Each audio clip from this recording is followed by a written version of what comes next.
사토시 나카모토라고 하는 익명의 개발자가 9페이지짜리 논문을 공개합니다. 중앙은행에서 양적 완화, 중앙은행의 양적 완화, 돈을 막 찍어내는 거죠. 효과도 없고 화폐 가치가 계속 하락되며 이로 인해 도덕적 해이까지 발생하는 것을 보고 9페이지짜리 논문을 공개했는데, 이 논문의 주요 내용은 뭐다?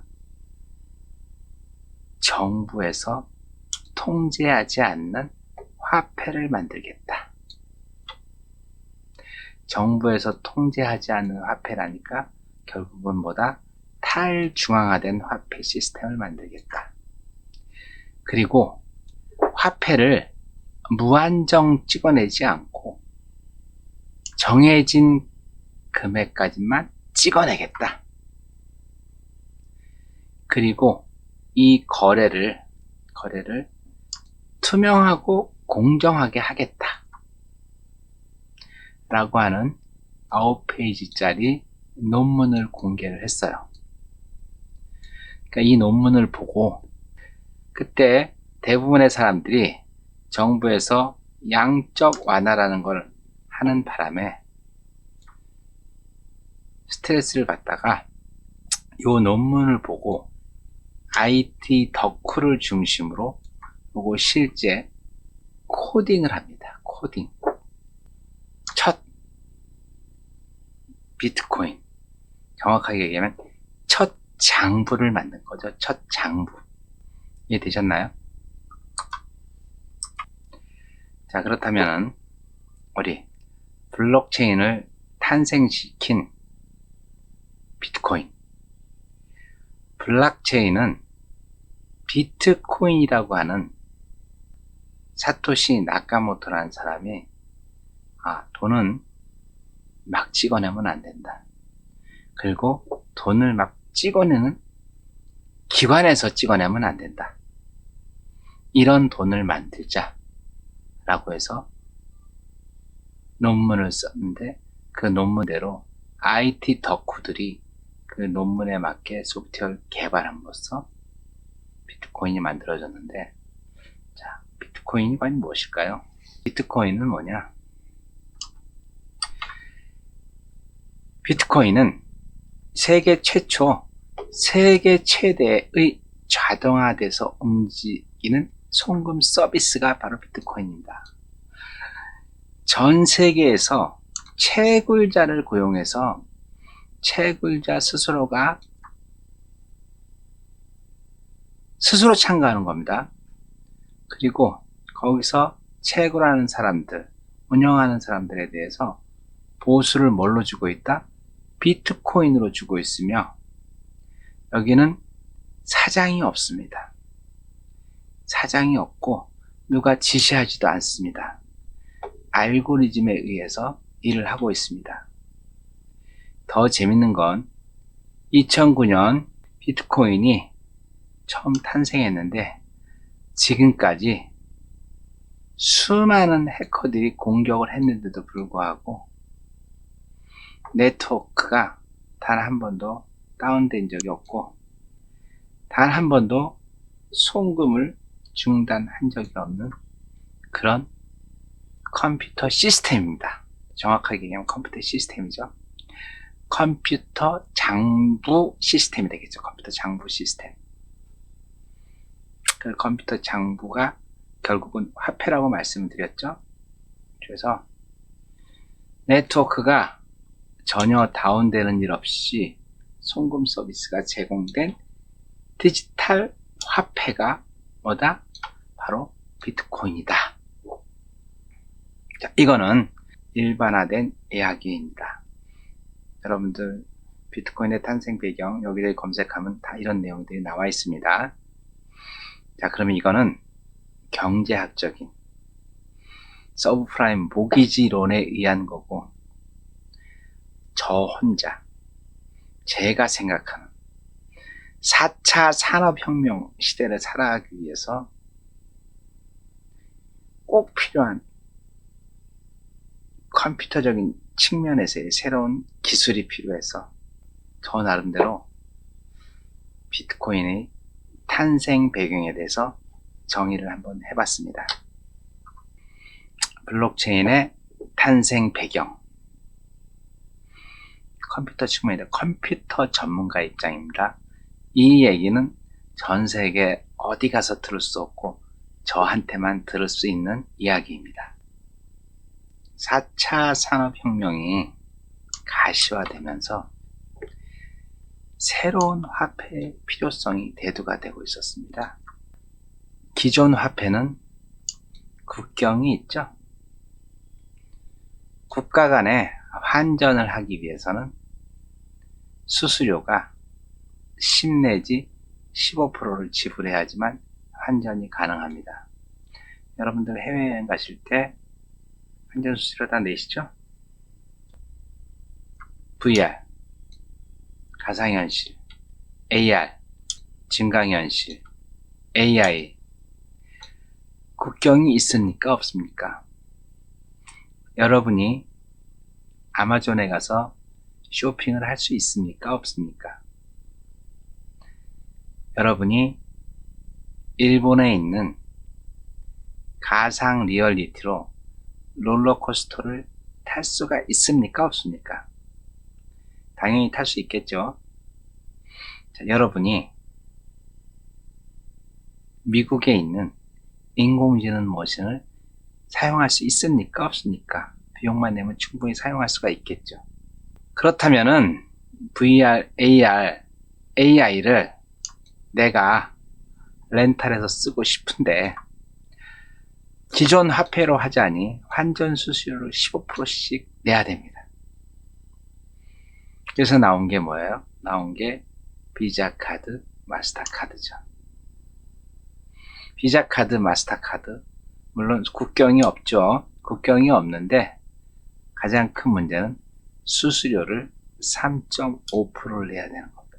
3.5%. 3.5% 굉장히 큰 돈입니다. 그런데 비트코인은 수수료가 0.01%입니다. 0.01. 그리고 IoT라고 얘기했죠. IoT라는 건 뭐예요? 사물 인터넷이라고 얘기했습니다. 여러분들 비자 카드나 마스터카드 사용할 때 1원을 송금해도 트랜잭션은 모두 발생합니다. 100만 원을 결제를 해도 트랜잭션은 한 건입니다. 얘들이 만들어 놓은 3.5%는 평균 금액에 대한 3.5%입니다. 그런데 인터넷 오브 싱 그래가지고 아주 적은 금액이 자주 발생하면은 3.5%의 수수료 가지고는 얘들이 감당할 수가 없겠죠. 중요한 거는 수수료가 저렴한, 국경이 없는, 그리고 해킹을 할 수가 없는 안전한 화폐가 4차 산업혁명을 이끌기 위해서 꼭 필요했던 거죠.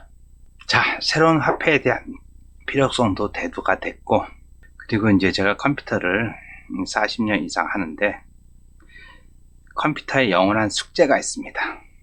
영원한 숙제. 내가 1억 원이 있다는 얘기는 은행에 박경호 잔액 1억 원 이렇게 찍혀 있는 게 내가 1억 원 있는 거죠.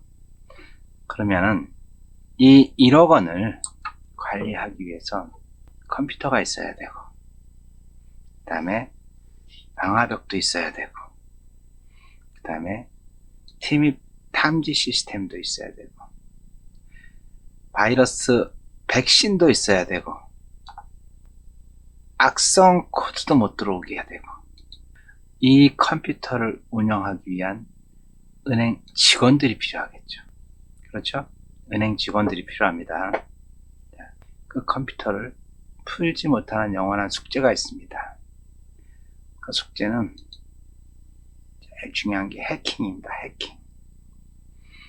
해킹은 예방할 수가 없습니다.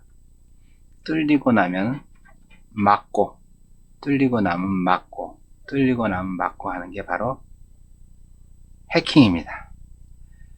두 번째는 DDoS 공격입니다. DDoS 공격. DDoS 공격이 뭔지 아시죠? 여러분들 스마트폰 데이터 사용량이 정해져 있죠?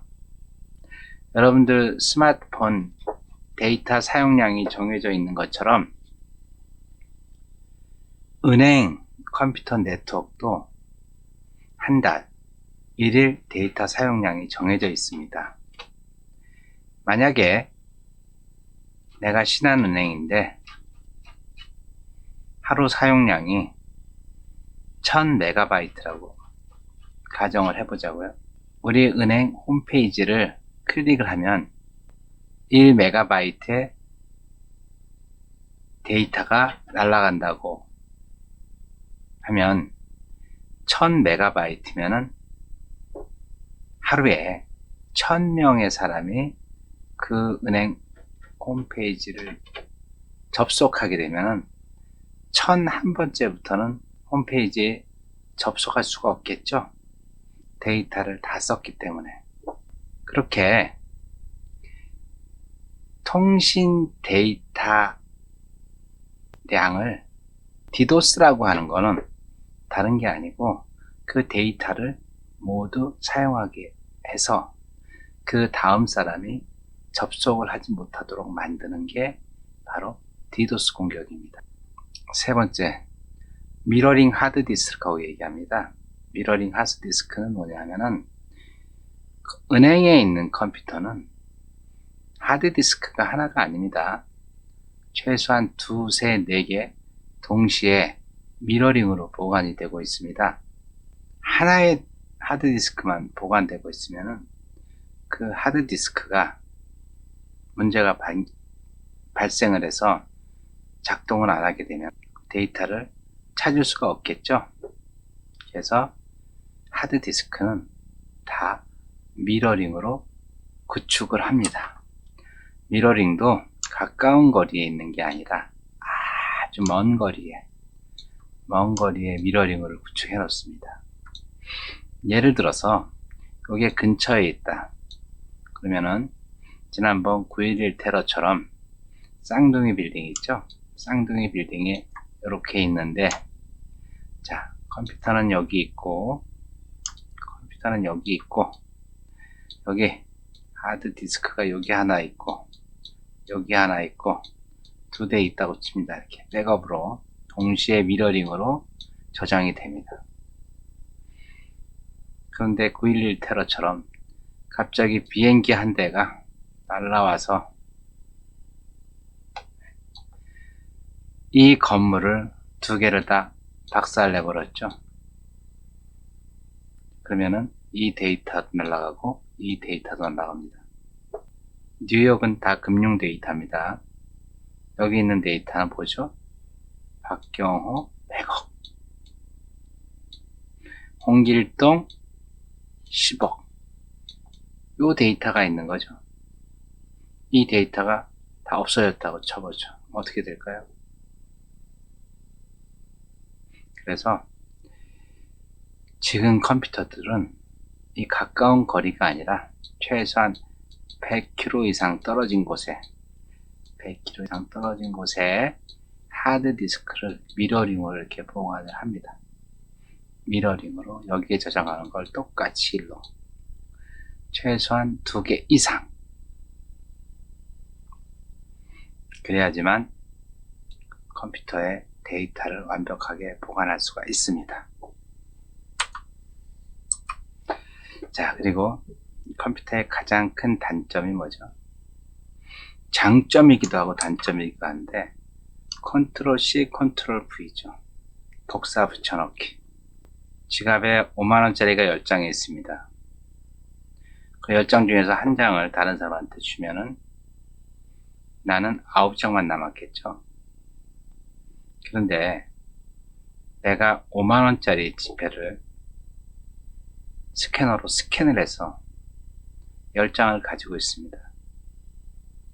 스캔한 10장 중에서 한 장을 다른 사람한테 주면 나는 몇 장이 남죠? 그냥 복사 붙여넣기를 하게 되면 10장이 그대로 남겠죠.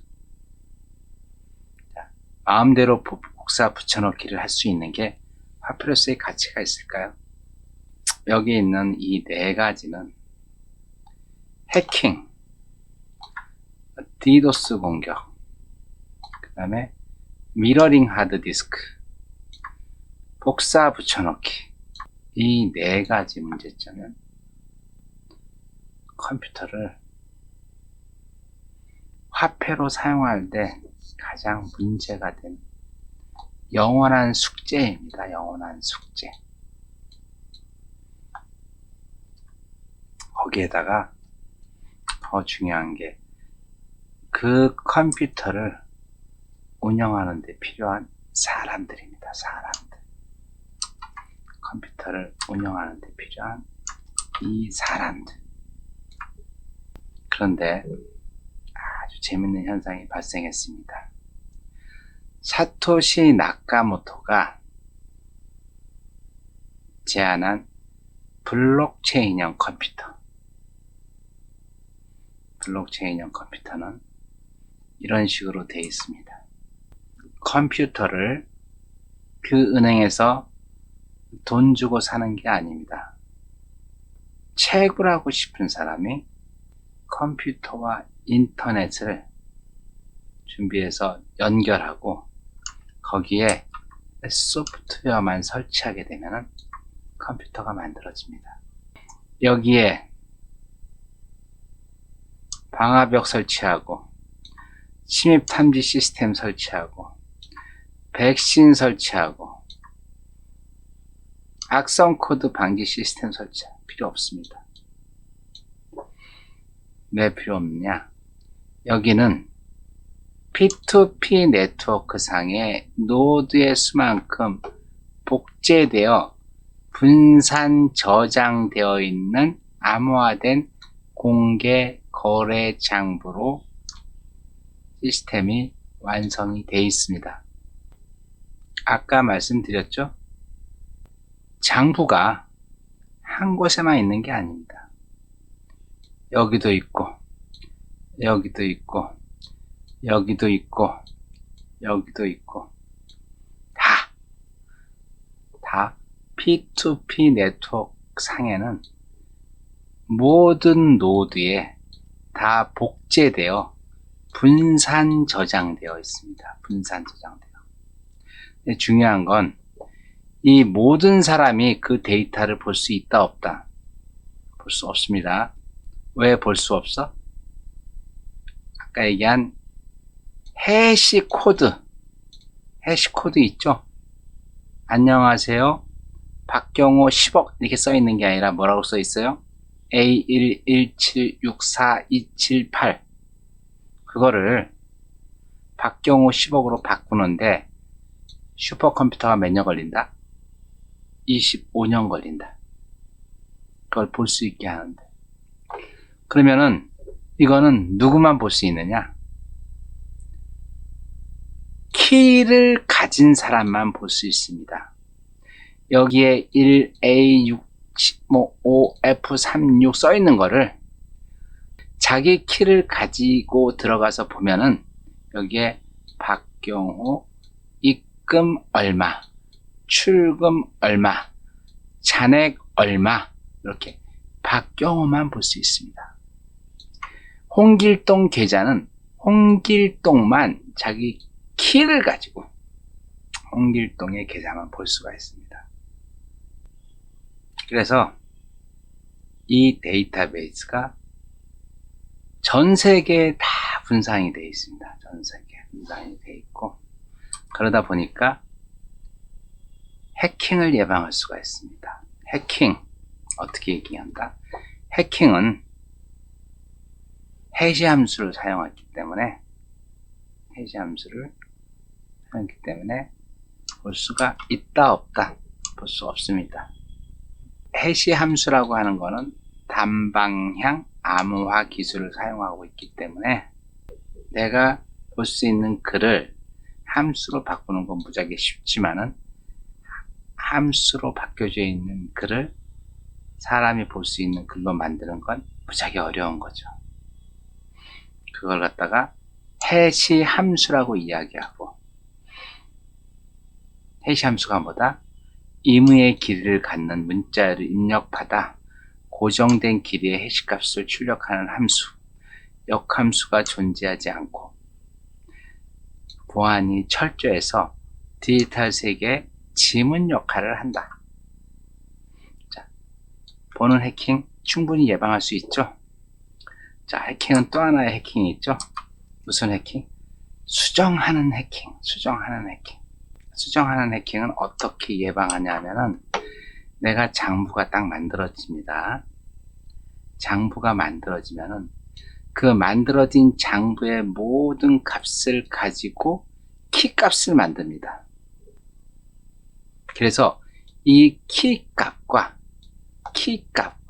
실제 장부의 값을 또 더해서 또 새로운 키 값을 만듭니다. 또 이 만들어진 키 값과 거기 있는 장부 값을 또 믹싱을 해서 새로운 키 값을 만듭니다. 키 값은 다 뭘로 만들어요? 해시 함수로 만듭니다. 해시 함수. 그렇기 때문에 이 장부를 하나 고치려고 하면 그 전 장부를 고치기 위해서 또 얘도 고쳐야 되겠죠? 그럼 또 그 전 장부도 고쳐야 되겠죠? 그죠? 지금 블록체인이라고 하는 게 왜 블록체인이라고 하냐 하면은, 요 장부 하나를 블록이라고 얘기합니다. 장부 하나를. 이 블록과 블록 간에 값들이 서로 연결되어 있다. 그래서 블록체인이라고 얘기합니다. 블록체인. 블록이라고 하는 장부들 간이 서로 연결이 돼 있다. 서로 연결이 돼 있다 보니까 이 수정을 하기 위해서는 어떻게 된다? 그 전 거를 다 고쳐야 되기 때문에 수정하는데 너무나 많은 시간이 들어간다. 자, 그림으로 한번 설명을 하겠습니다. 내가 이거를 값을 수정하고 싶어요. 그러면 얘만 수정하는 게 아니라 얘 이후에 만들어진 이 다른 블럭을 다 수정해야지만 얘를 수정할 수가 있습니다. 우리 보통 해킹이라고 하는 게 하나를 수정하는 거지 않습니까? 레코드 하나를. 박경우 10억으로 되어 있는 걸 박경우 100억으로 바꾸는 게 해킹이죠. 그런데 박경우 10억으로 바꾸게 되면 거기에 있는 모든 고객들의 데이터도 다 같이 바꿔야지만 박경호를 1억에서 10억으로 바꿀 수 있는 겁니다. 자, 이어서 그럼 디도스 예방은 어떻게 하느냐? 디도스 예방은 무지 쉽겠죠? 어떻게 한다? 디도스 공격을, 얘가 여기를 공격한다고 치자고요. 여기를 공격하면은 이쪽 장부 보면 되겠죠?